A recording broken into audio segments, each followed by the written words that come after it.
bilahantii kulantii waa anu wanaagsan daawadayaal waxaan idin soo gudbinaynaa barnaamij ku saabsan daahfurka macdanta taasi oo ku eegina shakhsiyaadka ka faa'iideystay nimcooyinka Ilaahay dhigay Soomaaliland waa barnaamijkan idin soo saaray Ilyas Cabdi waxaan idin la socodsiinayaa anigu Maxamed Ismaaciil Xandulle inkastoo oo 90% noocyada cuntada ah iyo alaabooyinka kaliya ee Soomaaliland laga soo dejiyo dibadda haddana Soomaaliland waa dal qani ah oo wax badan laga soo saari karo haddaba Mawlid Nuur waxa uu kamid yahay shakhsiyaadka wax soo saarka maxalliga ah ee waxtar kale ka hirgeliyay Soomaaliland kadib markii sanadkii 2010 bilaabay mashruuca wax soo saarka maxalliga ah ee Carratuulka oo 5 kiiloomitir kaga beegan magaalada Gabiley oo juqraafi ahaan dhacda galbeedka caasimadda Soomaaliland ee Hargeysa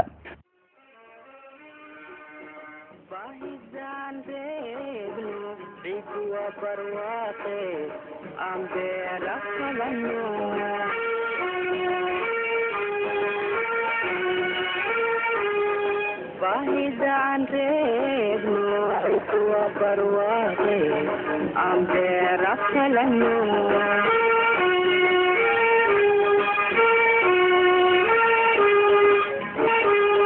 bahidan rebno shebyo ambe mashruuca Carratuulka oo ah mid aad u ballaaran waxaa lagu bilaabay dhaqashada shinnida oo hadda malabkeeda la geeyo Imaaraadka Carabta halka caanaha lo'da iyo saliidana hadda lagu kordhiyay haddii aynu ku horeyno shinnida Mawlid Nuur waa mulkiilaha beertan weyn ee lagu dhaqo shinnida mashruucani waxa uu ku bilaabay tijaabo ahaan balse waxa uu markii dambe mashruucani isku bedelay in laga ganacsado malabka ay shinnidu soo saarto loona iibgeeyo suuqyada caalamka si ay shinnidu u soo saarto malabka badan bil kasta Mawlid waxa uu beeray geedo ay shinnidu ka qaadato ubaxa marka ay sameynayso malabka si uu uga hortago in ay ka guurto shinnidu oo ay meel fog u doonato ubaxa sidoo kale waxa beertani ka samaysan biyo xidhno loogu talagalay in ay ka cabto shinnidu marka ay biyo u baahato ama isu diyaarinayso sameynta malabka in ka badan ku saxaradood ay shinnidu ku xareysan tahay waxaana mashruucani uu yahay ka ugu ballaaran mashaariicda noociisa oo kale ah Mawlid Nuur oo ah aasaasaha mashruuca ayaa sharaxaya waqtiga uu bilaabay iyo waxa uu markii hore ugu talagalay waxaan aasaasay 2010 iyo mashruuca xoogiisa aan bilaabay marka intii wuxuu ahaa mashruuc oo magaratay iska fudud oo aan ugu talagalnay malab qoyska iyo xaafadda ay ka faa'iideysato laakiin hadda waan isku diyaarinay moogtay inaan malab weyn oo ganacsi ka dhigno haddana dalka dibadiisii baan uba bilownay walaal marka la eego 97kii ilaa 2010kii marna kamay badnayn 50 saxaradood hadda laakiin mashruuca shunku ka samaysan yahay oo midkiiba ay yaalaan ilaa 400 oo saxaradood qiyaastii waxa yaala ilaa 1000 saxaradood way yaalaan 1000 saxaradood waxa leen aniga yaalay kali ahaan baan ku leeyahay moogtahay marka waa kumbanigayga weyn baalay waxyaalaha soo saarno waxa kamid ah caanaha kamid ah oo loodii waaweynayde Hollandii baan keenay amba fresh yankee waxyaalaha soo saarno waxa kamid ah khudaarta kala kamid ah kashkarooka yar yar baa kamid ah oo waliba imika doonano inaan xooga saarno oo khudaartan dalka dibadiisa ka imanaysa magaratay amba yara leeyno keenaya amba Masar amba Ethiopia inuu dalku ka maaro dalka gudihiisa laga soo saaro insha Allah marka khudradda kashkaroobka marka laga yimaado maxaa kale soo saartaa waxa kale soo saarnaa ugu badan subagan soo saarnaa isagana oo magaratay waxaan haynaa jiinada yar yar ayaa soo caanaha ka reebiyay iyana haynaa iyagoo dhay aan laga reebiyay iyana haynaa waa laftood waan soo saarnaa adigu halkaad ku baratay barnaamijkan wallahi dalka gudihiisa baan ku bartay in badan dalka dibadiisa wax aqoon badan kama raadin inkastoo booqasho u tagtago ay meelaha uu magaratay dalka dibadiisa sida aan tago Kenya oo kale meelahaas oo kale laakiin dalka gudihiisa baan ku diyaariyay inta badan ma jirtaa cid ka caawisay wallahi xagga marka la eego xagga farsamooyinka kulli wixii talo iga hor yimaado waan weydiiyay magaratay iga si cilmiga badan leh ayaan weydiiyay oo tala bixin ka weydiiyay oo tala iyaguna iga siiya wixii igu adkaada wixii iska fududna inta badan anaaba tala ka sii bixiya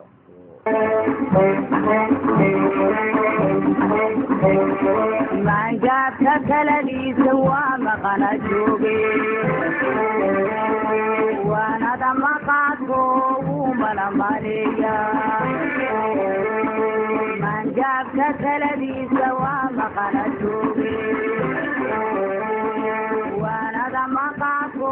wuu malamaleeya mahmahadi dhaqankan murtidii ku sheege ruuxi malaasani erey kama macaase mahmahadi dhaqankan murtidii ku sheege ruuxi malaasani erey kama macaase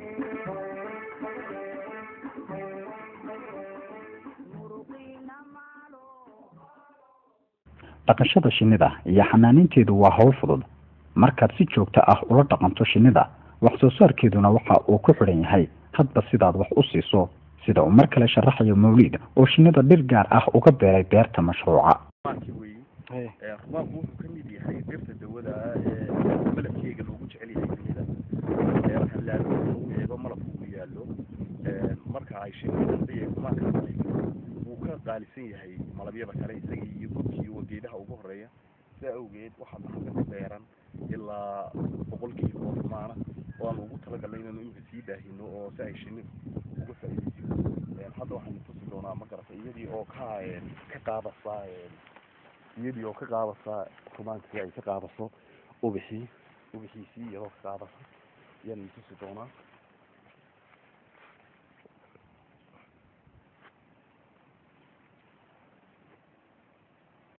rumaanku sideedaba waxa uu ka mid yahay dhirta ugu ubaxa fiican leh ugu ubaxa badan leh ayuu ka mid yahay ta kale wuxuu sameeyaa dhowr jeer ayuu dhalaa dhowr jeer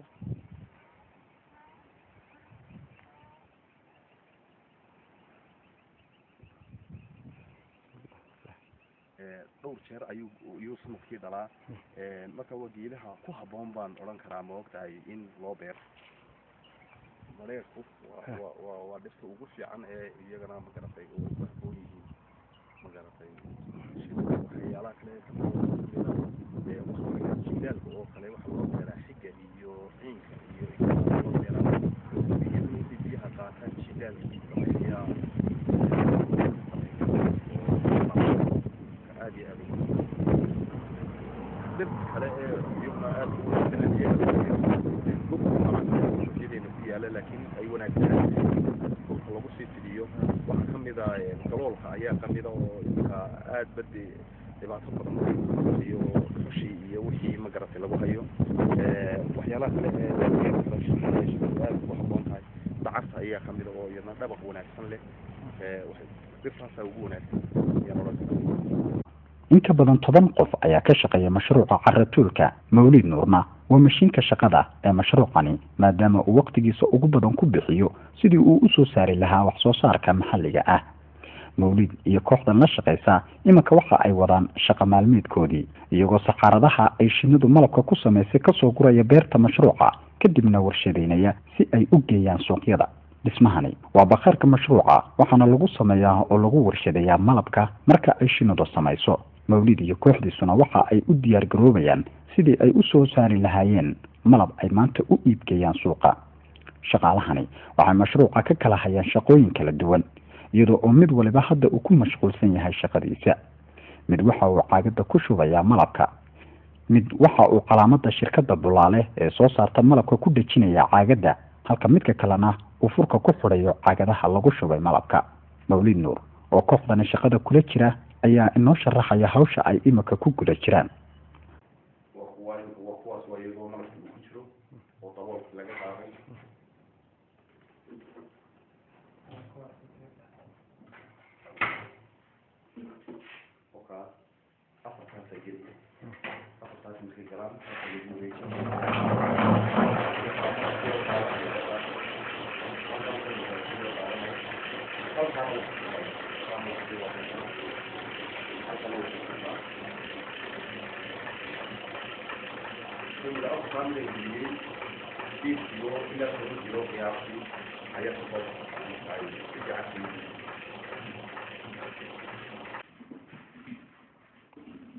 حتى وشرفها والله شامبانيا شو عاد اللي قلت لي انا بحضرتها مش عام والله شامبانيا هو يعني مرة في بعض الكشرة عاقدها الوقول وبعد الكرايو وعابد جيسة سميسة وعابدو مدافدو ذا الإلاليين وعابدو يكون بجسد هاي الليرة في مقعي شركته يكون بجسد هاي تبدي نوع وباكن وهوية وهو عبينتي إن حاسو باكن قرينيا إنما تلينا تيجي كسور لتشينيا لكن أنت بيجين قرنا يباتنا أو أدوينا لكن ملك أو مقعتي ملك ما تاني باكن قرينا إنه يجين كحلو هوي يجين كحلو باكن قرينا صعب أخر بقوله كيلو إلى شن بقوله كيلو مقارنة قرينا لكن واحد دول اللي كان هو ميلها لقى بلعب هو الشركة هي ayaa bilaabi karaa marka waxaan khan u duubanaa si magaratay ay dadku u fahmaan in waxaan qof kaliya uu ka shaqayn karo uu gacanta ku baagin garayn karo shirkadda Bulaale waxa ka shaqeeya waxay leedahay 4 meelood oo malab soo baxo waxa ka shaqeeya 18 qof baa ka shaqeeya marka dhanna waa shaqo abuur dhanna marka wadna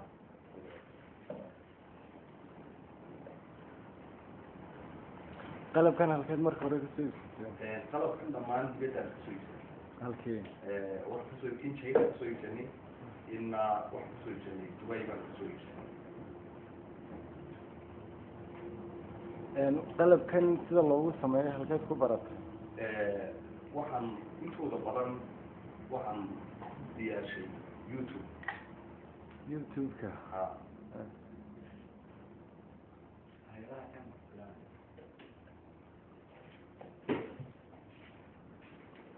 marka youtube-ka daawataa kadibna waxa soo iibsanaysa waxa la socotaa ajnabiga baa la socotaa ajnabiga ay la socotaa marka waxa ku fududaynaa in wixii si fudud marka hore youtube-ka ka eeg marka hore youtube-ka ka eegna qayb iyo wuxuu baxo iyo sida loogu isticmaalo iyo wixii soo dhaafay youtube waxaan ku sii daawanaa marka shayga isagu soo gaarin ayaa sidii loo isticmaalay marka hore la soo kala dooranaa marka meelo gacanta loogu sameeyo kaloo wadamada deriskiina ka soo baratay oo soo aragtay way jiraan oo meelo gacanta loogu sameeyaa way jiraan laakiin inta badan waxay isticmaalaan siyaabo kala duwan bay u isticmaalaan oo magaratay way kala duwan laakiin qaabkan waa qaabka ugu fiican ee ugu nadaafada badan leh ee lagu samayn karo gacanta loogu sameeyo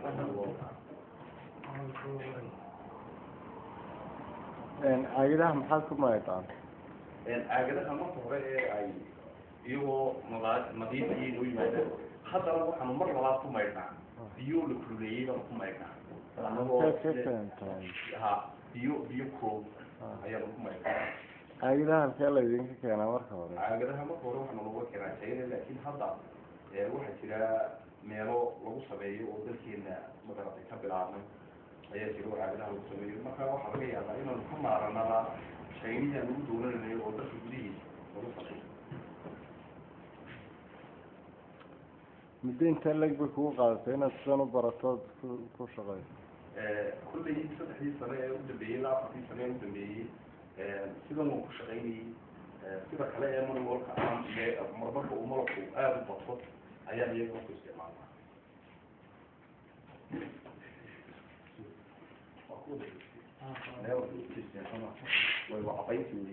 way badawad waxaan imika hada waxa dhamaystiran imika in aynu malabkii ku shubnay oo baakin garaynay oo baakin garaysan yahay malabkii ku shuban yahay hadda waxaan bilaabanaa inaynu ku cabayno kartoomadii lagu dhoofiyo boobkii inaynu ku cabayno iyo hadda bilaaba marka kasoo wuxuu qaadaya 12 guraargood oo min hal kilo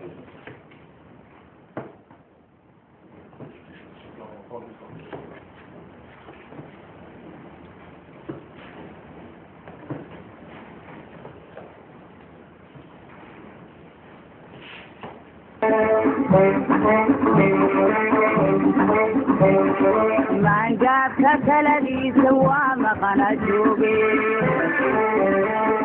وانا دمقاتكو ومن ماليا من جابك كلبيس ومقنا جوبي وانا دمقاتكو ومن ماليا مهما هدي دقن كان مرتبي كتابي روحي مالا lama macaashee mahmahadii dhaqankaan murtidii ku sheegay kooxdan samaysa malabka ee shirkadda Bulaale waxa ay ku guuleysteen muddadii aan la joognay in ay soo saaraan 48 kiilo oo malabka saafiga ah kaasi oo midkiiba ay siinayaan $30 oo lacagta Mareykanka ah sida uu sheegay Mr. Mawlid Nuur Aw Cali oo ah mulkiilaha shirkadda Bulaale ee samaysa malabka mashruuca carratuulka ee gobolka Gabiley kaliya kuma koobna dhaqidda shinnida iyo samaynta malabka balse waxa kale oo uu soo saaraa caanaha lo'daasi oo ka keenay dalka Holland si looga helo caano badan Mawlid lo'da waxa uu u dhisay dhismayaal ka duwan kuwa Soomaalidu ku xarayso xoolahooda isagoo oo sameeyay hangar weyn oo lo'da lagu quudiyo kuna noolaato sacani waxa uu ka mid yahay lo'da Mawlid Nuur ku xanaanayo beertan si uu caanaheeda u iibgeeyo waxaana 24 saacadood laga lisaa 2 jeer taasi oo markiiba laga helo 2 litir oo caano ah Samatar oo ah ninka isagu u qaabilsan shirkadda Mawlid Nuur xanaaninta lo'da ayaa ka sheekeynaya caanaha ay ka helaan lo'dan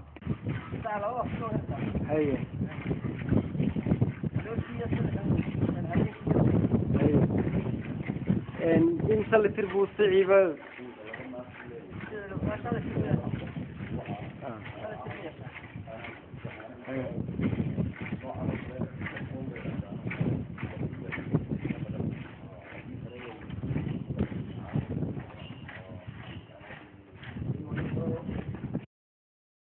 inta badan bulshada Soomaalida 70% waxa ay ka cawdaan shaqo la'aan ka jirta Somaliland balse Mawlid waxa uu talada bulshada u siinaya ay tahay waxaan ku gaarsiin karnaa moogtay horta kow in dadka la dhiirigeliyo oo ma garatay in la sameeyo waxyaalaha aan la'aantood waxba la sameyn karin waa biyaha waa in biyaha oo kale horta aynu xidhanno oo ay ma garatay biyo xidheeno waliba iska fudud baa jiro oo 30 kun ay ku baxdo oo sanadka 12 sano biyaha hayn karaya marka inaynu kuwaas oo kale dalka ku soo badino dabadeedna aynu kuwa tusaale ka dhigno oo mashaariic laga dul abuuro kadib mashaariicdaas la guuleystaan ee dadka هليا موقع يقولين برامج هليا ودوات يقولون waa isku dayan doona dadkeeduna inta badan boqolkiiba 90 isku dayaan adiga ma jirtaa cid barnaamijkan kaaga dayatay way jiraan oo imika meelo badan baan shinida oo kale waa laga dayday talabixin badan oo ka dhiiba meelo badan oo lagu sameeyo oo imika 10 goobood baa laga wadaa Somaliland oo kala duwan gobollo kala duwan ayaa laga wadaa إن شاء الله هدي برنامج شيء كلام كسي قولي سننا وانو طلب حين كلينا مكفي بسنة يا إن شاء الله ديار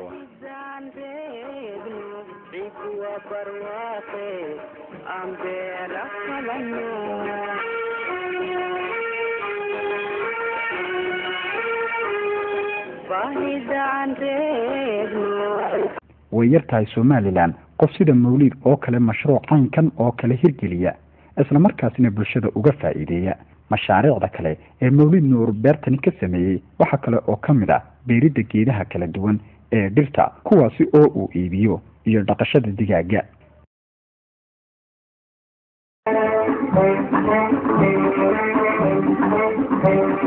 maangaabka kaladiisa waa maqana joogay